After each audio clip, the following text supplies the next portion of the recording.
السلام علیکم ناظرین و سامعین، آج کا ہمارا ٹاپک ہے کہ زلزلے کیسے اور کیوں آتے ہیں۔ ناظرین، زلزلہ ایک خوفناک اور قدرتی آفت ہے۔ زلزلہ کیوں آتا ہے اور کیسے آتا ہے، آپ کو قرآن و حدیث اور سائنس کی روشنی میں بتائیں گے، اس لیے اس ویڈیو کو اینڈ تک ضرور دیکھیے تاکہ آپ اس مکمل معلومات سے مستفید ہو سکیں۔ محترم ناظرین، اللہ تعالیٰ قرآن پاک میں سورہ زلزال میں فرماتا ہے اذا زلزلت الارض زلزالها، ترجمہ، جب زمین تھر تھرا دی جائے گی جیسے اس کا تھر تھرانا طے ہے۔ ارشاد فرمایا کہ جب زمین اپنے زلزلے کے ساتھ تھر تھرا دی جائے گی اور زمین پر کوئی درخت، کوئی عمارت اور کوئی پہاڑ باقی نہ رہے گا، حتیٰ کہ زلزلے کی شدت سے ہر چیز ٹوٹ پھوٹ جائے گی۔ زمین کا یہ تھر تھرانا اس وقت ہوگا جب قیامت نزدیک ہوگی یا قیامت کے دن زمین تھر تھرائے گی۔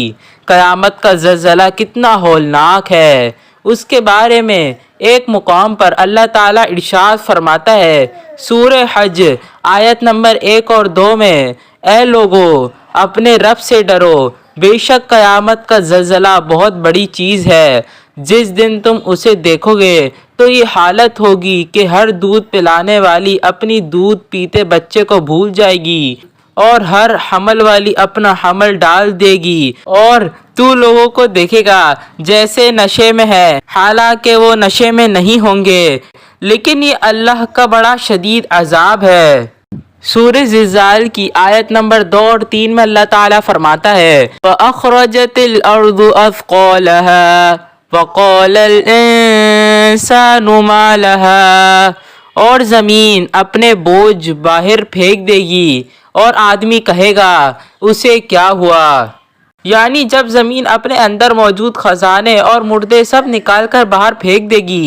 یاد رہے، انسان اور جنات بوجھ والے وجود ہیں۔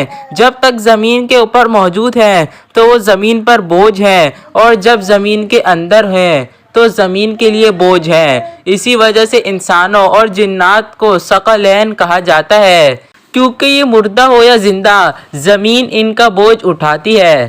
زمین کے اس عمل کے بارے میں ایک اور مقام پر اللہ تعالیٰ ارشاد فرماتا ہے سورہ انشقاق آیت نمبر 3 اور 6 میں، اور جب زمین کو دراز کر دیا جائے گا اور جو کچھ اس میں ہے زمین اسے باہر ڈال دے گی اور خالی ہو جائے گی، اور وہ اپنے رب کا حکم سنے گی اور اسے یہی لائق ہے۔ اے انسان، بے شک تو اپنے رب کی طرف دوڑنے والا ہے، پھر اس سے ملنے والا ہے۔ اور حضرت ابو ہریرہ رضی اللہ تعالی عنہ سے روایت ہے، رسول اللہ صلی اللہ تعالی علیہ وآلہ وسلم نے ارشاد فرمایا زمین سونے چاندی کے ستونوں جیسے اپنے جگر پارے اگل دے گی۔ قاتل دیکھ کر کہے گا کہ اسی مال کی وجہ سے تو میں نے قتل کیا تھا۔ رشتہ داری توڑنے والا کہے گا اسی کی وجہ سے تو میں نے رشتہ داری توڑی تھی۔ چور دیکھ کر کہے گا اسی مال کی وجہ سے میرا ہاتھ کاٹا گیا تھا۔ پھر سب اس مال کو چھوڑ دیں گے اور کوئی اس میں سے کچھ نہیں لے گا۔ وَقَالَ الْإِنسَانُ مَا لَهَا، اور آدمی کہے گا اسے کیا ہوا۔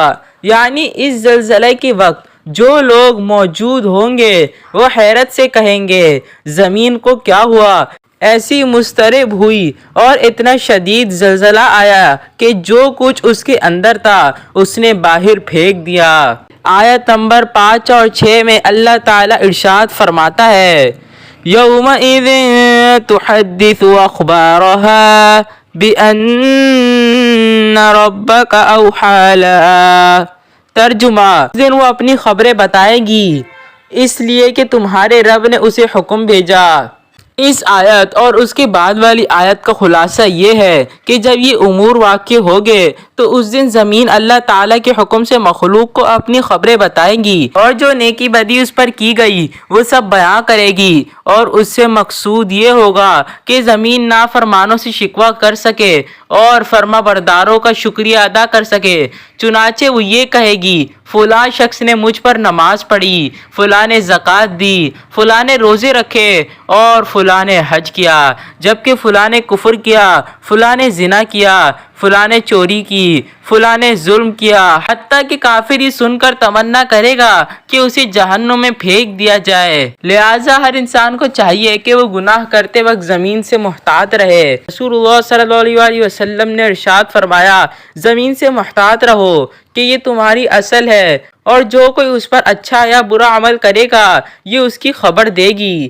حضرت عائشہ رضی اللہ عنہا سے کسی نے پوچھا کہ زلزلے کیوں آتے ہیں؟ آپ رضی اللہ تعالی عنہ نے فرمایا، جب عورتیں غیر مردوں کے لیے خوشبو استعمال کریں، جب شراب اور موسیقی عام ہو جائے تو زلزلے کی توقع رکھنا۔ زلزلوں کا اس شدت کے ساتھ آنا قیامت کی نشانیوں میں سے ایک نشانی ہے۔ یہ سب کچھ اللہ کی معیشت اور حکم سے ہوگا، مگر چونکہ ہر کام کے ہونے کی کوئی منطقی وجہ اور اسباب ہوتے ہیں، اسی طرح سائنسدانوں نے زلزلے کے وقوع پذیر ہونے کے اسباب بھی تلاش کر لیے ہیں۔ زلزلوں کے متعلق ارسطو اور افلاطون کے نظریات کچھ ملتے جلتے تھے، جن کے مطابق زمین کی تہوں میں موجود ہوا جب گرم ہو کر زمین کی پرتوں کو توڑ کر باہر آنے کی کوشش کرتی ہے تو زلزلے آتے ہیں۔ سائنس کی ترقی کے ساتھ ساتھ علمی تحقیق کے دروازے کھلتے چلے گئے، اور اس طرح ہر نئے سانحے کے بعد اس کے اسباب کے بارے میں جاننے کی جستجو نے پرانے نظریات کی نفی کر دی ہے۔ ماہرین ارضیات نے زلزلوں کی دو بنیادی وجوہات بیان کی ہے۔ ایک وجہ زیر زمین پلیٹوں فالٹس میں ٹوٹ پھوٹ کا عمل ہے، اور دوسری آتش فشاں کا پھٹنا بتایا گیا ہے۔ زمین کی بیرونی سطح کے اندر مختلف گہرائیوں میں زمینی پلیٹیں ہوتی ہیں جنہیں ٹیکٹونک پلیٹس کہتے ہیں۔ ان پلیٹوں کے نیچے ایک پگھلا ہوا مادہ جسے میگما کہتے ہیں موجود ہوتا ہے۔ میگما کی حرارت کی زیادتی کے باعث زمین کی اندرونی سطح میں کرنٹ پیدا ہوتا ہے، جس سے ان پلیٹوں میں حرکت پیدا ہوتی ہے اور وہ شدید ٹوٹ پھوٹ کا شکار ہو جاتی ہیں۔ ٹوٹنے کے بعد پلیٹوں کا کچھ حصہ میگما میں دھس جاتا ہے اور کچھ اوپر کو ابھر جاتا ہے، جس سے زمین پر بسنے والی مخلوق سطح پر ارتعاش محسوس کرتی ہے۔ زلزلے کی شدت اور دورانیہ کا انحصار میگما کی حرارت اور اس کے نتیجے میں پلیٹوں میں ٹوٹ پھوٹ کی عمل پر منحصر ہے۔ اسی طرح جب آتش فشاں پھٹتے ہیں تو لاوا پوری شدت سے زمین کی گہرائیوں سے سطح زمین کی بیرونی تہوں کو پھاڑتا ہوا خارج ہوتا ہے، جس سے زمین کی اندرونی پلیٹوں میں شدید قسم کی لہریں پیدا ہوتی ہیں۔ یہ لہریں زیر زمین 3 سے 15 کلومیٹر فی سیکنڈ کے حساب سے سفر کرتی ہیں، اور ماہیت کے حساب سے 4 اقسام میں ان کی درجہ بندی کی گئی ہے۔ دو لہریں زمین کی سطح کے ساتھ ساتھ سفر کرتی ہیں، ایک پرائمری ویو اور دوسری سیکنڈری ویو ہے۔ زیر زمین سفر کرتی ہیں۔ پرائمری لہریں آواز کی لہروں کے مانند سفر کرتی ہوئی زیر زمین چٹانوں اور مائعات سے گزر جاتی ہیں، جبکہ سیکنڈری ویوز کی رفتار پرائمری ویوز کے مقابلے میں کم ہوتی ہے اور وہ صرف زیر زمین چٹانوں سے گزر سکتی ہے۔ سیکنڈری ویو زمینی مائعات میں بے اثر ہوتی ہیں، مگر جب وہ چٹانوں سے گزرتی ہیں تو ایل ویوز بن کر ایپی سینٹر یعنی مرکز کو متحرک کر دیتی ہیں اور زلزلے کا سبب بنتی ہیں۔ ایل ویوز جتنی شدید ہوں گی اتنی ہی شدت کا زلزلہ زمین پر محسوس ہوگا۔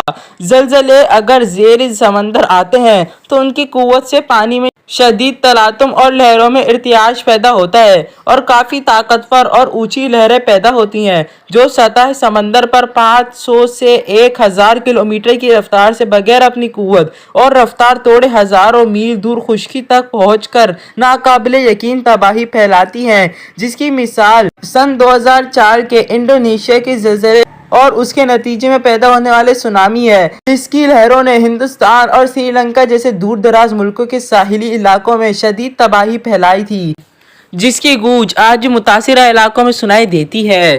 ہم صرف یہ دعا کر سکتے ہیں کہ اللہ انسانوں کو مزید ہر قسم کے نقصانات سے محفوظ رکھیں۔ امید ہے آپ کو یہ والی ویڈیو اچھی لگی ہوگی۔ زندگی رہی تو پھر کل ایک اور مفید ویڈیو آپ کی خدمت میں لے کر حاضر ہوں گے۔ اللہ آپ کا حافظ و ناصر ہو۔